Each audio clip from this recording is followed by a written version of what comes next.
Today's episode of the Energy Question Podcast is brought to you by Enverus. The energy industry faces challenges every day, and the events of the last 2 years have caused massive disruptions like never before. Companies in the energy industry need actionable intelligence and a single source of truth that brings all the data together. Enverus is the energy specialized technology partner that provides intelligent connections for a global energy ecosystem. Only Enverus has the analytics, people, experience, and industry scope to connect the right data and information in the right way to discover missed opportunities and deliver fast outcomes. Find out more at Enverus.com. That's ENVERUS.com.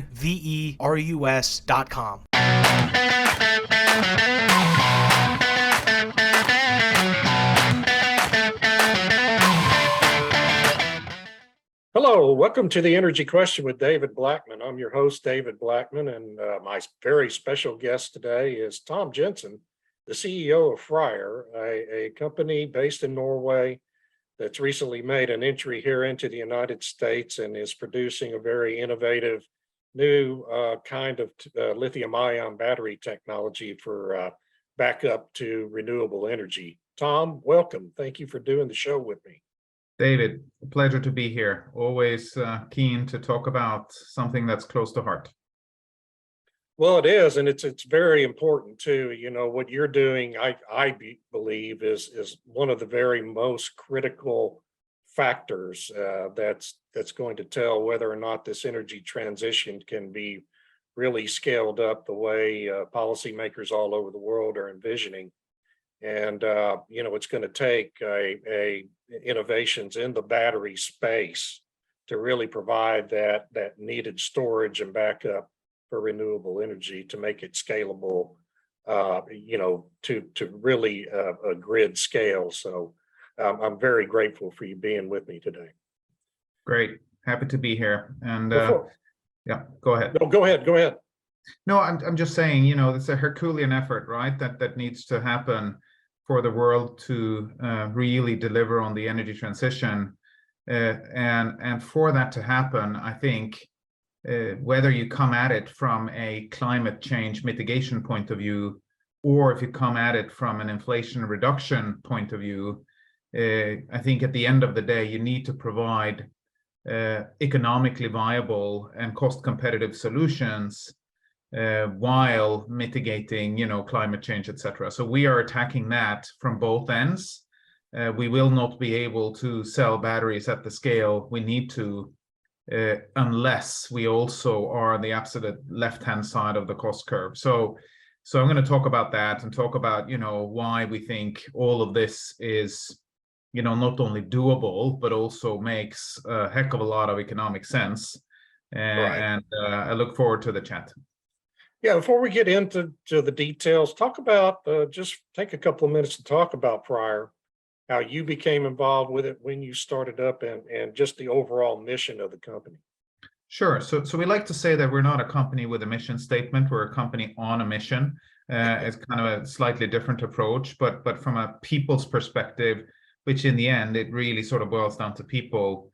I'm really preoccupied with having the right people with me. And that doesn't necessarily mean a particular competence, but of course we need electrochemists, we need engineers, we need, financing people, we need supply chain people, we need sales people, or, all sorts of different people. But we need people with that little extra, right? That have a passion for what they do, that sort of are here for a reason, and that sort of try to sort of make a difference. So that's just a little bit on the people front. But Freyr is a Norwegian company, as you say, founded in 2018. And we were founded based on being inspired by Northvolt, the Swedish initiative. So they're a big sort of, European initiative in large-scale battery cell manufacturing. And they're Swedish. And since Norway is the neighboring country to Sweden, Norway always thinks that if the Swedes can do it, we can do it a little bit better. Or at least that's kind of what we aspire to do. But joking aside, they actually opened the way and opened the minds of many people that it is actually feasible to envisage establishing battery cell manufacturing in Norway. So we went at it in 2018 and sort of built, the initial, let's call it baby steps of the company, created a value proposition, which we're constantly sort of, evolving and strengthening. We did our initial technology strategy and executed on that technology strategy. We did, various fundraising rounds, right? From the early sort of friends and fools and family to more Right. structured private placements to actually ending on the New York Stock Exchange on July 8th last year. So we de-SPAC'd just prior to the SPAC sort of bubble bursting. So we were one of the ones that had excellent timing, or maybe we were lucky, or maybe it was a little bit of both. Actually doing that was something that it wasn't sort of obvious to me, at least initially, because there is quite a lot of extra, let's call it strain, that is placed on the organization by going public on the New York Stock Exchange. And we were a young company, so we didn't really have all of the, let's call it, internal structures, etc., that is required to be compliant to the SEC regulation. But it gave us, of course, an impetus to raise large pockets of capital, and gave us access to the most sophisticated market or capital market in the world, and also the one with the largest pocket of capital. And we actually just yesterday announced the completion of an additional capital raise through the same market, which is a big reason for why we're there. So we completed a 23 million share issue yesterday with very strong interest. So it's clearly sort of a proof point as to why we went there. But back to sort of the development of Freyr, we built our company around three core, let's call it strategic pillars, right? Or strategic tenets, if you will. And these three are very simple: speed, scale, and sustainability. And everything we do, all the standard operating procedures, all the different charters, all the different policies, etc., are linked to that. If we can't speed up, if we can't scale up, and if we can't do it sustainably, we just don't do it. And that is kind of a very sort of disciplining way of running a company. And it's proven to be quite an effective one.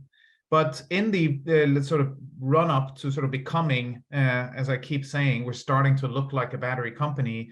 And I'll get back to that in a second, because to get to a point where you're actually producing batteries and have the meaningful competencies and structures and facilities and customers and supply chain and everything in order, it's quite sort of an all-encompassing task, if you like.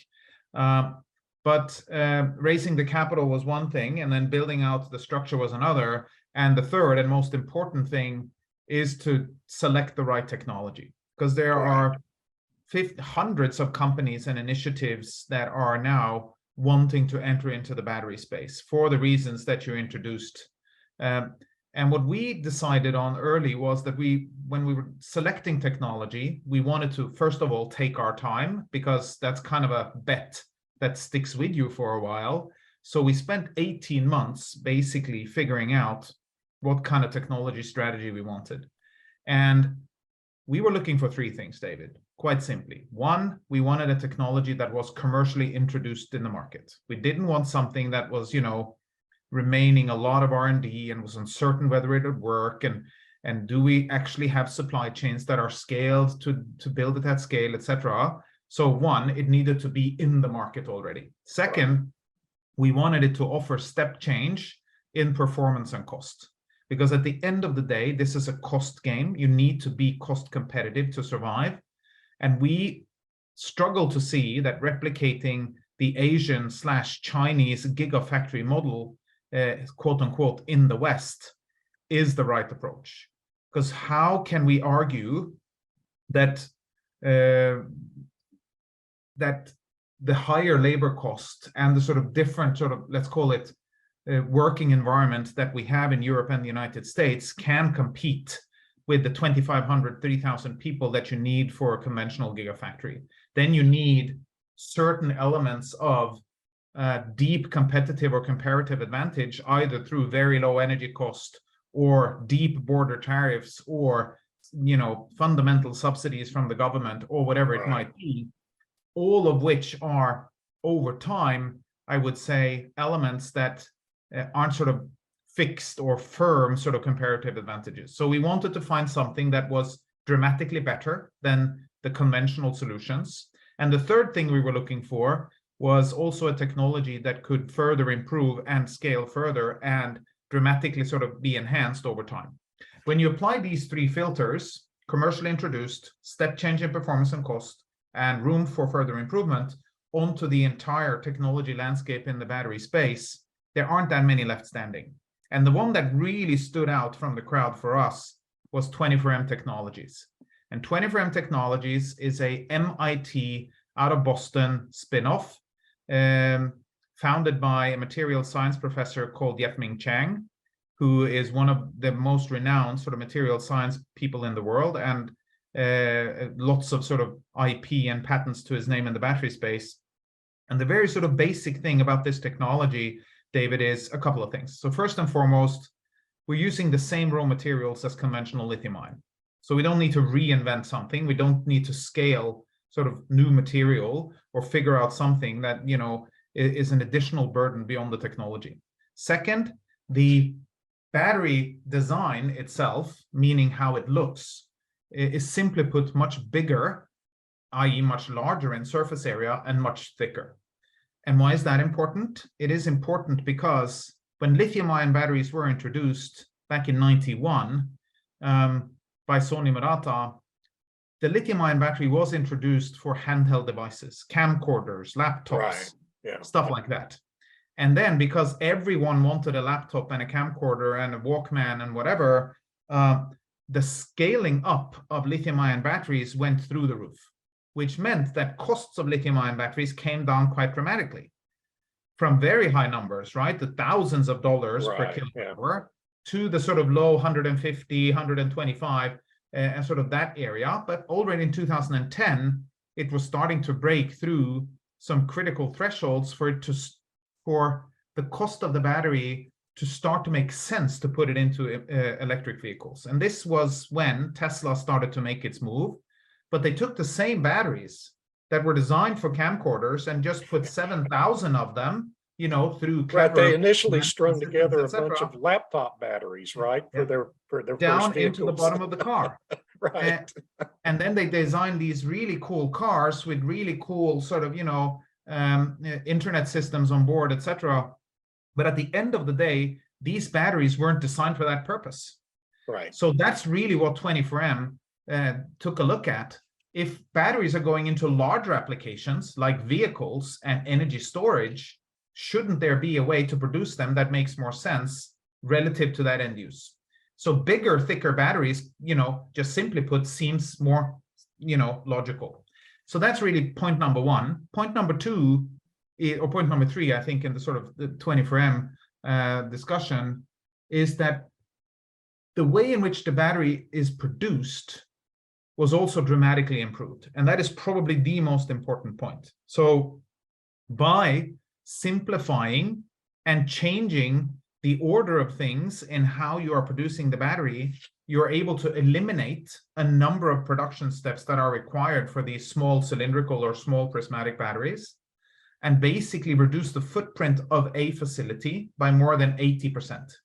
And when you reduce the footprint of a facility by 80%, the investment cost, or capex, goes down by a factor of 2 at least.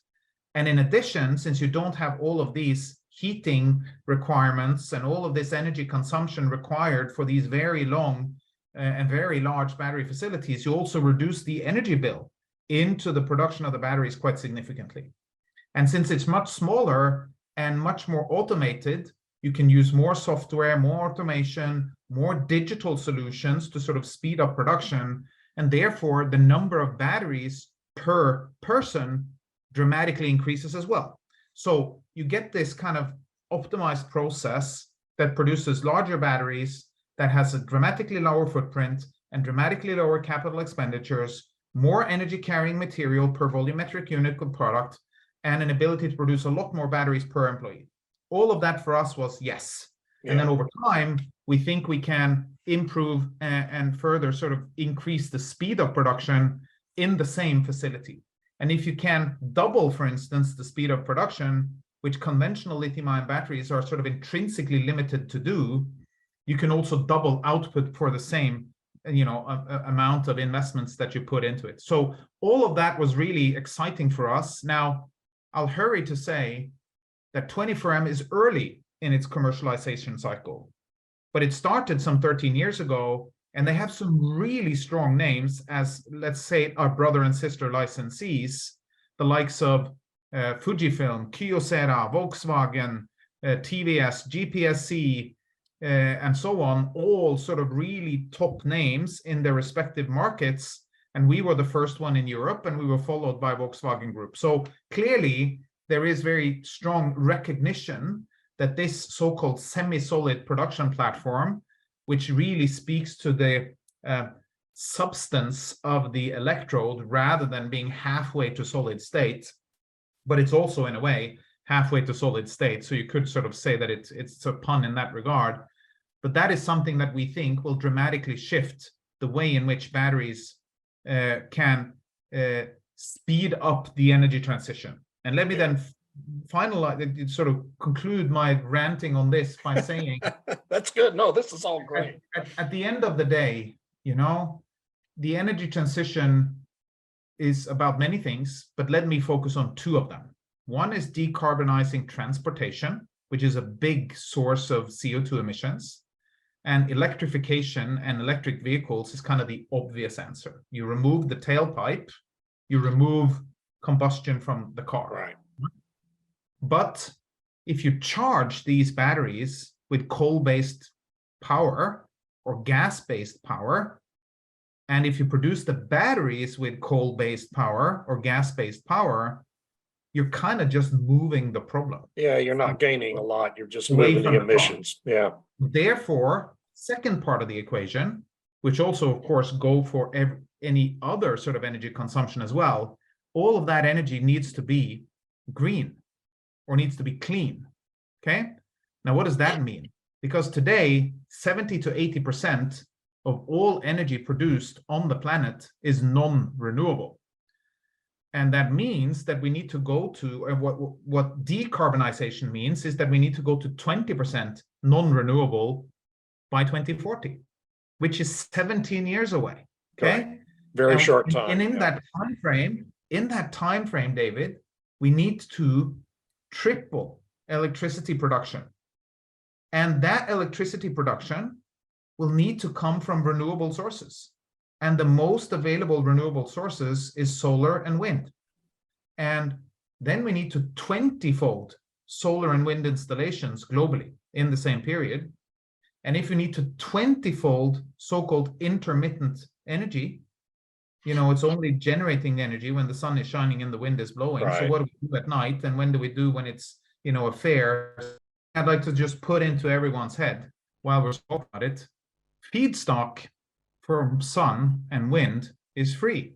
It doesn't have a cost, you know? Right. Coal has a cost, gas has a cost, oil has a cost. Sun doesn't, and wind doesn't.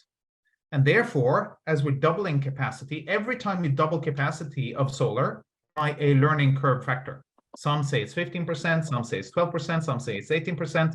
And of course, it's not constantly linearly dropping over time.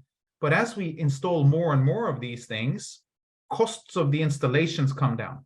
And when costs of installations come down and the feedstock is free, this will become very cheap in the end. Okay? And that's why Inflation Reduction Act is all about enabling a fast rollout of renewable energy and battery-driven kind of solutions. And the batteries need to be sustainable, and you need to have localized security of supply to make it happen.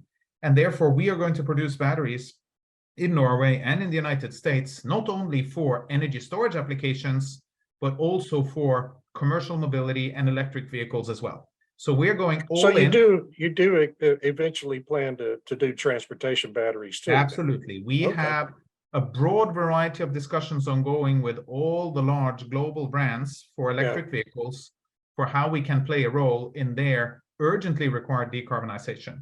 Yeah. And the issue is, right, from a commercial point of view, there is shortage of these things. Right. So there is a massive demand-supply gap, a fairly decent kind of bet, if you like, from our side so far. And hopefully, you know, we will keep delivering on promises. And I can assure you that, you know, the Norwegian mentality and this mission-driven orientation really about ensuring that, you know, we partner with the best and the brightest, and we deliver on our promises, and we get up early in the morning to ensure that we can be a reliable supplier. So I think, you know, we're, again, as I said, we're a company on a mission and we're on a mission to sort of be a reliable provider of the most sustainable battery solutions on the planet. And we're going to do that in multiple geographical jurisdictions. So far, we are on track to deliver production from Norway starting already next year in the first quarter. And then we will replicate what we're doing in Norway in Georgia. And we're excited about coming to the US to sort of take the learnings from Norway and replicate it at pace into the Inflation Reduction Act, if you like, accelerant that it represents. Yeah, and so, one of the reasons that I was excited about interviewing you and talking about Freyr, what you're doing there, is this association with 24M, because I wrote a story about them last year, about a year ago now, and the technology they're working on, which is really, has some, I think, really innovative solutions to some of the performance issues that lithium-ion in stationary applications has taken some criticism for, rapid discharging during severe weather and those kinds of criticisms.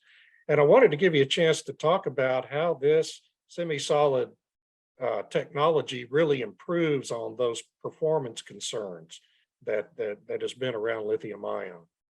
Yeah. So I think there are a number of issues around these performance issues. So first of all, the simplified production process and the way in which the battery is designed almost completely eliminates the probability of contamination. Yeah. And contamination is the primary source of so-called thermal runaway in batteries, which is the main reason for why batteries catch fire and sort of have these kind of issues related to them. So it's a fundamentally much safer production process. And of course, into lithium or into storage facilities, especially the ones that we are targeting, the 2 and 4 hour kind of balancing solutions, we typically use lithium iron phosphate cathode material, which is also cheaper, which allows the total cost of ownership over the cycle to come down dramatically. And also, as a result of that, the larger, thicker electrodes on a system level allows you to reduce cost on a system level as well. Because instead of having, end-of-life used batteries from a Tesla or cylindrical or smaller sort of prismatic solutions, again, produced with conventional setups, which have a higher risk of contamination due to, the production process itself, I think we're sort of solving for many of these issues. And in addition, the way in which the unit cell layers inside the structure, to be a little bit more technical, is designed, we can also take out, should there be sort of an individual short or sort of a particular issue. So, and the third thing is, think about these batteries as clay, right? And what I sort of say as an economist, right? So apologies for the engineering and electrochemical community, but, conventional lithium-ion batteries are quite brittle, yeah? So that, I kind of say it's like potato chip. So if you sort of apply some pressure to it, it breaks. And if one layer of these electrodes breaks, it has a tendency to penetrate the next layer. And when anything that has current in it gets penetrated by something else, it kind of happens something that you don't want to happen. Whereas is the 24M technology, and it's embedded in the name, semi-solid structure, is more like juicy fruit, okay? So think potato crisp versus juicy fruit. You can bend it. Even when you bend it, you don't really impact the electrochemical properties as much. Of course, you would try to avoid to do that, etc. But in the event, right, that there is a movement or there is an earthquake or there's a hurricane or there's something, the safety aspects of this technology, due to the underlying structure of how it's produced, is fundamentally better. And I think, over time, this also allows for even larger, even thicker, even sort of better production systems that just allows you to keep, driving down that cost and storing more and more energy essentially at the same, in the same sort of unit operation, right? So think a container, 40-foot container, and think more and more of larger and larger solutions inside means just more energy carrying material inside the same box, right? And you can reduce the weight potentially and maybe produce smaller boxes and even smaller boxes, so you can have an even more decentralized and in the same spirit, democratized kind of energy generation system where solar and wind, located around, coupled with storage, almost generates local microgrids everywhere. Right. And then you connect these local microgrids, to the grid eventually, so that you can stabilize things back and forth. But the energy system, David, of tomorrow, meaning next 15 years, will look dramatically different from what it is today. Yeah, it's going to have to. Think how we're thinking about implementing fixed line telephony in Africa. Everyone was sort of thinking about, oh, how can we do that? But then came the mobile phone, and there was no need for it. And it's in a way the same thing or similar thing that is happening here. You're getting cost of storage plus cost of standalone smaller solar developments or rooftop developments or whatever it might be. It enables you to have a much more decentralized power generation, as opposed to needing to build these monsters, right? These 1,000, 2,000 megawatt, facilities that need to be connected to a very large grid with huge transmission lines, etc. There is a lot happening in that space, and a lot will continue to happen. And I think lithium-ion batteries and storage facilities is a core part of, enabling that. And maybe, and I'm on it, right? Storage is also a fascinating kind of area in its own right. Many people are talking about vanadium redox or flow batteries or pumped hydro or other sort of hydrogen, etc. And we root for everything. And of course, there's going to be development in new sort of solutions. But bear in mind, lithium-ion batteries is a reasonably young industry. Yeah. And it's 30 years old, and it's constantly evolving, and it's constantly improving. And now we have temporary bottlenecks because of lithium supply, etc. And we can come back to supply chain later. But at the end of the day, cost and performance of lithium-ion batteries will continue to drop or continue to improve, let me put it this way. Right, more and more energy density, more and more power, lower and lower cost. So 10 years into the future, where everyone is talking about hydrogen storage and vanadium redox flow and so on and so forth, lithium-ion batteries will be twice as good and more than half the cost. So then not only do you need to compete with current solutions, which they're not even close to doing, but 10 years from now, they need to compete with something that is twice as good and half the cost. So 4x. Okay. So I'm just saying that enabling a sustainable supply chain into a larger lithium-ion battery solution with deep elements of recycling behind it coming as we get to the end of life of the batteries and we take that black mass back into production, I think it's going to be very hard to beat it, because we're not even close to the theoretical potential of the supply chains that we are using. So anyway, I'm ranting on. I can go forever here. So sorry about that. Right. And I've written a lot about what's happening in the battery space because it is so exciting and there's so many different things going on. And I've always assumed that at the end of the day, really, there's not going to be an end of the day, but you're as you go forward through time, you're just going to have this variety of different technologies all trying to accomplish the same thing and all gathering some part of the marketplace. And I agree. Just like any other industry, right? So absolutely. But this is the largest secular shift in Homo sapiens history, right? We have 8 billion people on the planet, all requiring energy in some form, all requiring some degree of transportation. And of course, some areas more than others. But if we're going to sort of stay within reasonable climate boundaries, right, we need to urgently get on with this. Yeah. And the pace at which we're rolling these solutions out isn't anywhere near what it needs to be. Truth be told, it's actually accelerating quite well, but it needs to double its acceleration. And therefore, the Inflation Reduction Act in the United States, which is a core reason why we, decided to come here, is an example for the world to follow. It will accelerate the deployment of renewable energy solutions, and that is what the world needs. So instead of debating whether this creates, trade barriers or competitive distortion between countries, look at what it does. It accelerates the deployment of what humanity needs. And that's what the politicians should talk about, in my opinion, as opposed to saying, oh, this is going to damage German and French, yeah, we've been hearing a lot about that recently. Yeah. But of course, that's a big reason why you made your announcement in November, right? That's right. To open this multi-billion-dollar plant in Atlanta and talk about that entry into the United States.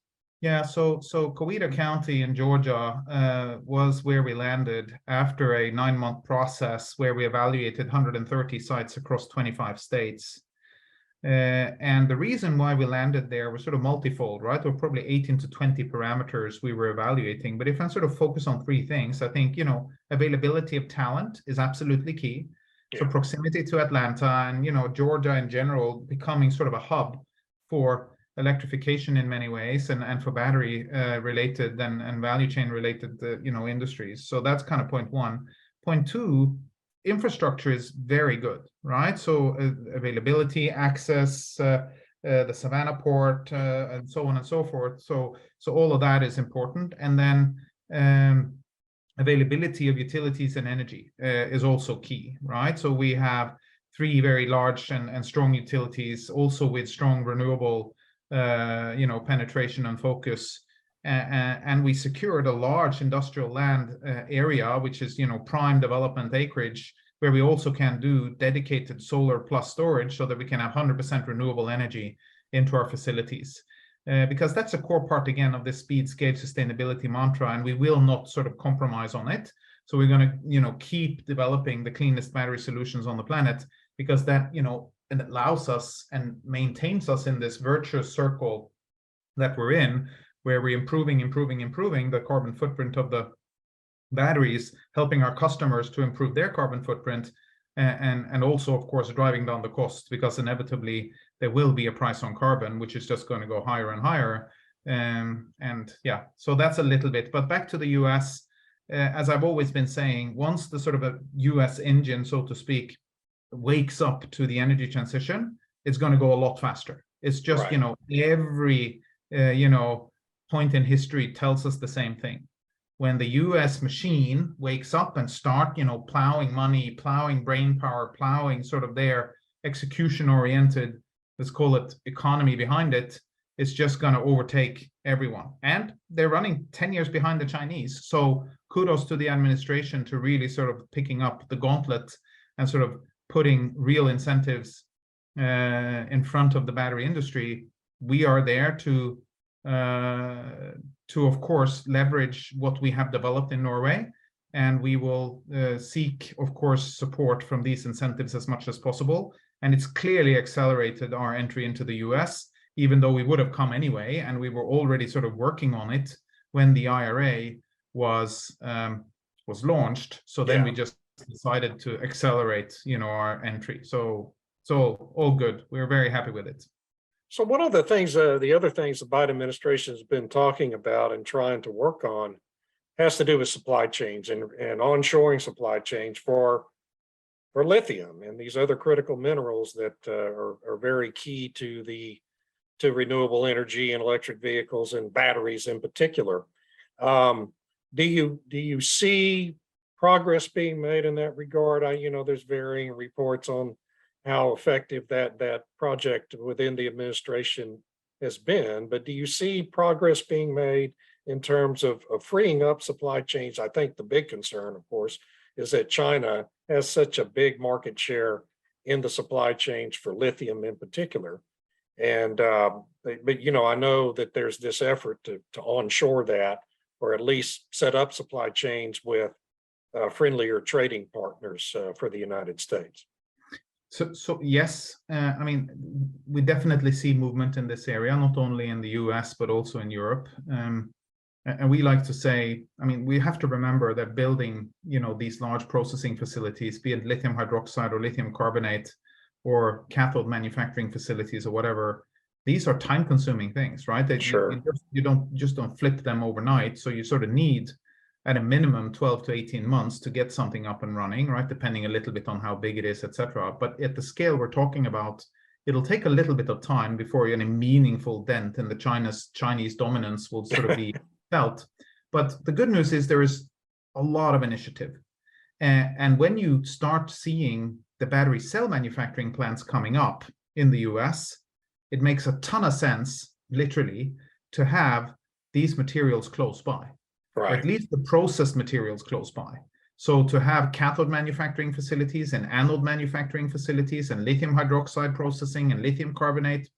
And then if there is also lithium sources available, and or other raw materials that you need available, ultimately, it makes a ton of sense to do that as close to where the battery is produced as possible.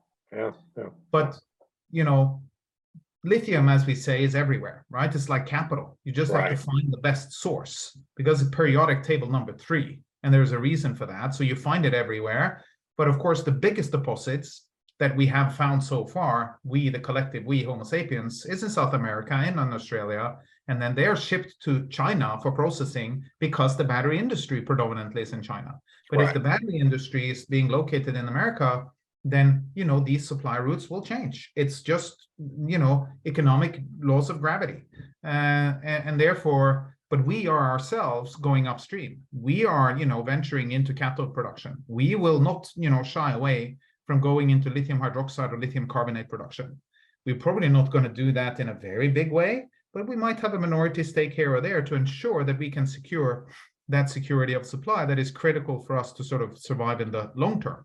Now, so far, we've been able to, knock on wood, secure all, if not most of, our raw materials for the first couple of factories until 2028. And then we are, of course, continuously working on how do we deal with that post that, how do we expand on it, and then ultimately, how do we localize it, how do we decarbonize it, and how do we reduce the cost of it? All of this is kind of something that upstream people, which many of the people in Freyr are, we come from the upstream industry, and we come from sustainable upstream industry, and all of that we're applying to the 13-ish different input factors that we need into batteries. So temporary bottlenecks, absolutely. And you're seeing it right now. Price of lithium has skyrocketed, right, over the last couple of months and years. But when anything, is as in anything, when things skyrocket, more capacity comes into the equation. Sure, it attracts capital, it will be painful from time to time for, people, but therefore we have attracted very strong supply chain people, because that is absolutely core for us to have low cost in gigascale production. So far so good. We are, happy with where we are, but that doesn't mean that we get up later in the morning. On the contrary, we need to sort of stay ahead of the curve, and we're competing with some pretty, amazing companies, and many of them have 10-year head start. Right. So that means you actually need to get up a little bit earlier than them every day, right? So, and that's what we try to do. Yeah, so people understand, our viewers understand, there are very substantial potential supplies of lithium in the United States. It's Salton Sea, out in Utah, Nevada, even in Arkansas, there's a very big potential supply of lithium available if the permits can be issued to allow these operations to go forward. And that, of course, is a lingering issue in the United States and in Europe as well, for that matter, not just in the United States. And I wonder if you're optimistic that we will see progress on, those kinds of resources domestically being allowed to be produced. Well, mining is a sort of a quagmire of a debate, right? It really is, yeah. But at the end of the day, I don't see that we have a choice, Yeah. I mean, that's my opinion too. I think we're not going to have a choice if we really want this to move ahead.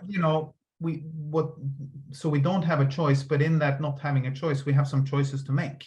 And those choices we can make is to do that, in a sustainable manner. So there are ways in which to extract metals and minerals from the crust and repair the damage you're doing to the soil and to the area, right? And replant trees on top of it, etc. It's not like as if mankind doesn't know how to do it. We know how to do it. We just have to accept that that has a cost. And then, of course, governments around the world, when they really want to incentivize and accelerate the development of this, have a role to play. But so does private capital. And so does the consumers of these products, etc. So we just need to be open and transparent about it. It's not rocket science. It's not really very hard. And it's not that expensive either. It's sort of a little bit of a fallacy to say that, oh, no, we can't do mining in this way because it just adds $1 per kilowatt hour. Right. But I mean, I can sell a battery to a customer if I can claim that everything is sustainable, including how the metals and mining, are sourced, because they will demand that. I mean, the auto manufacturers today do not accept to have artisanal mined, cobalt in their batteries, as one example. And a derivative of that, when we're coming into the double-digit gigawatt-hour production scale or double-digit terawatt-hour production scale, it's then everyone needs to sort of just grow up and step up to the plate on sustainable mining and refining. And it just isn't this just another reason why it's so important for Congress here in the United States to act on the permitting legislation that Joe Manchin's been trying to get done since the summer. I mean, we really need to streamline these processes at the federal level, really at the state level too, here in the United States, right? I think political processes in general, David, need to be streamlined and speeded up, right? Yeah. Because the underlying challenge in front of us all is daunting, and it's much tougher and more severe than most people think. But having said that, I'm a true optimist, right? I do believe in mankind's ability to do things that we didn't think was possible. I mean, think about where we were in the early days of the pandemic, right? Where everyone was saying that this is going to take 4 years and, blah, blah, blah. And then 18 months later, problem solved, right? Because we put our minds to it, and we put some of the best companies' minds to it. And, the government poured a lot of money into it, of course, with some externalities and some, unwanted consequences. But by and large, we solved the problem, right? Now, it's not gone, and we're going to stay with Corona forever, probably, but at least we were able to get out of Dodge at least 50% sooner than what, we thought in the beginning. And it's the same mentality that we need to apply to scaling the battery industry and or enabling the energy transition at scale. Yeah, it's the same thing. It's a big crisis, and it's much bigger than most people think. And people are dying as a result of it all over the world, all the time.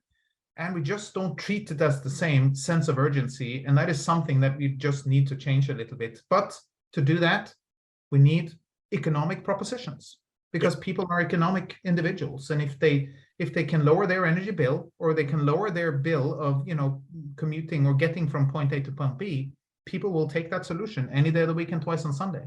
And, an electric vehicle is actually much cooler, much cleaner, much safer, and much, more fancy to sit in than a combustion engine car. So. The Teslas certainly are. I've driven Teslas before, and they are quite impressive vehicles. They really are. I'm afraid we're over time.